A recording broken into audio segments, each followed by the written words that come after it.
Good morning students. कल हम लोगों ने लेसन नंबर 4 पढ़ा था और उसमें रेशम से वस्त्रों तक पढ़ा था। उसमें हम लोगों ने भेड़ और रेशम कीट के पालन के बारे में पढ़ा था। आज हम लोग नया चैप्टर स्टार्ट कर रहे हैं, लेसन नंबर 5, पार्ट 5, पदार्थों का पृथक्करण। अब पदार्थ सब जानते हैं। पदार्थों को, पदार्थ कितने प्रकार के होते हैं? पदार्थ कितने प्रकार के होते हैं? 3 प्रकार के। कितने प्रकार के? 3 प्रकार के। कौन कौन से? ठोस, द्रव और गैस। सब जानते हैं इस बात को। ठोस, द्रव और गैस ये हम लोगों ने पहले ही पढ़ चुके हैं कि पदार्थों का पदार्थ कितने प्रकार के होते हैं? 3 प्रकार के हैं। अब ठोस पदार्थ में जो कण होते हैं उनका कुछ इस प्रकार से अरेंजमेंट होता है, वो कुछ इस प्रकार से व्यवस्थित होते हैं, एक दूसरे से चिपके हुए। इसी वजह से हम लोग उसको दबा नहीं सकते हैं, इसीलिए ये क्या कहलाते हैं? ठोस कहलाते हैं। अब आती है द्रव की बात। द्रव, जब इनके जो कण होते हैं इनके बीच में छोटी छोटी जगह रह जाती है, इनके बीच में ये रिक्त स्थान रह जाते हैं, जिसकी वजह से इसको किसी भी जगह मोड़ा जा सकता है। और गैस ये मुक्त होते हैं, ये कहीं भी आ जा सकते हैं, ये स्वतंत्र होते हैं, ये एक दूसरे से बिल्कुल भी चिपके और पास में नहीं होते हैं। इसीलिए गैस को फटाफट से हवा में या वायुमंडल में जल्दी से घुल मिल जाती है। अब हमें पृथक्करण किसे कहते हैं? आपको पता है, किसी भी शुद्ध पदार्थ में से अशुद्धियों को दूर करना क्या कहलाता है? पृथक्करण। शुद्ध पदार्थ में से अशुद्धियों को दूर करना क्या कहलाता है? पृथक्करण कहलाता है। अब हमें पृथक्करण की आवश्यकता क्यों होती है? पहली बात, पृथक्करण क्यों आवश्यक है भाई? इसका फर्स्ट पॉइंट है आपका, पृथक्करण इसलिए आवश्यक है ताकि हमें क्या है? शुद्ध पदार्थ मिल सके। ठीक है, शुद्ध पदार्थ मिल सके। दूसरा है, मिश्रणों को अलग किया जा सके। अगर 2 पदार्थ आपस में मिले हुए हैं उनको अलग किया जा सके। ठीक है, जैसे एग्जाम्पल अगर हम लोग लेते हैं इसका, तो हम चाय बनाते हैं।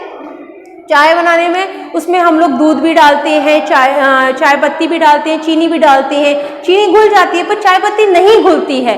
ठीक है, चाय पत्ती जब नहीं घुलती है तो हम लोग उसको छलनी की सहायता से क्या कर लेते हैं? अलग कर लेते हैं। क्या कर लेते हैं?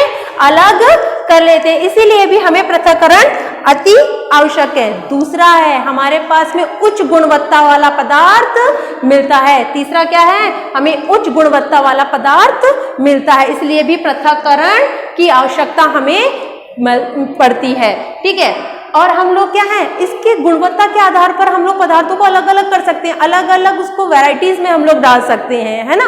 ठीक है, अब हमें पृथक्करण की विधियां, पृथक्करण की विधियां हम पढ़ेंगे। इसमें पहली विधि है हस्तचयन विधि। कौन सी विधि?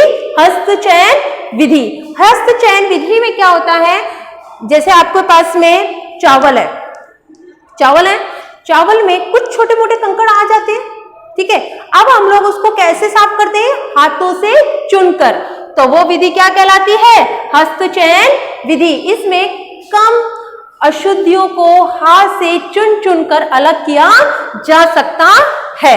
थ्रेसिंग, हम लोगों ने, सब लोगों ने खेतियां तो देखी होंगी, किसानों को देखा ही होगा। ठीक है, और आप लोगों को पता है जब गेहूं की फसल पक जाती है, क्योंकि हम लोगों ने आमतौर पर गेहूं की फसल ही देखी है। ठीक है, गेहूं की फसल जब पक जाती है उसको सूख जाने के बाद काट लिया जाता है और उसके छोटे छोटे बंडल्स बना लिए जाते हैं।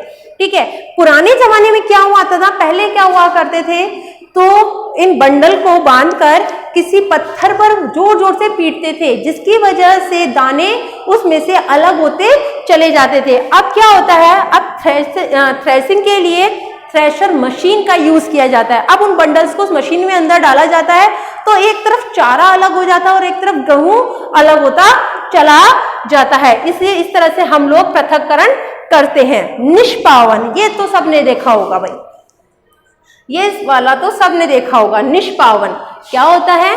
आप लोगों को पता है, जब हम लोग जब हम लोग गेहूं साफ करते हैं, बहुत सारा गेहूं होता है और हमें जल्दी जल्दी साफ करना होता है, तो क्या करते हैं, या फिर उसमें कुछ अशुद्धियां ऐसे आ जाती हैं, तो हम लोग ऊपर से चालनी से क्या करेंगे, ऊपर से हम लोग उसको डालते चले जाते हैं और गेहूं पास में, और उसमें जो भी कचरा होता है वो दूर जाके गिरता है। तो उस विधि को हम कहते हैं निष्पावन विधि, चालन विधि। चालन विधि में हम लोग पढ़ते हैं छलनी से छानकर हम लोग अशुद्धियों को दूर किया जाता है। जैसे आपकी मम्मी आटा छानती है तो आटा तो नीचे चला जाता है और ऊपर से उसकी भूसा रह जाता है, तो इसी प्रकार से हम लोग इस चालन विधि ये कंप्लीट अपनी पूरी करते हैं। आगे हम लोग क्या निस्तारण इस विधि के बारे में पढ़ेंगे।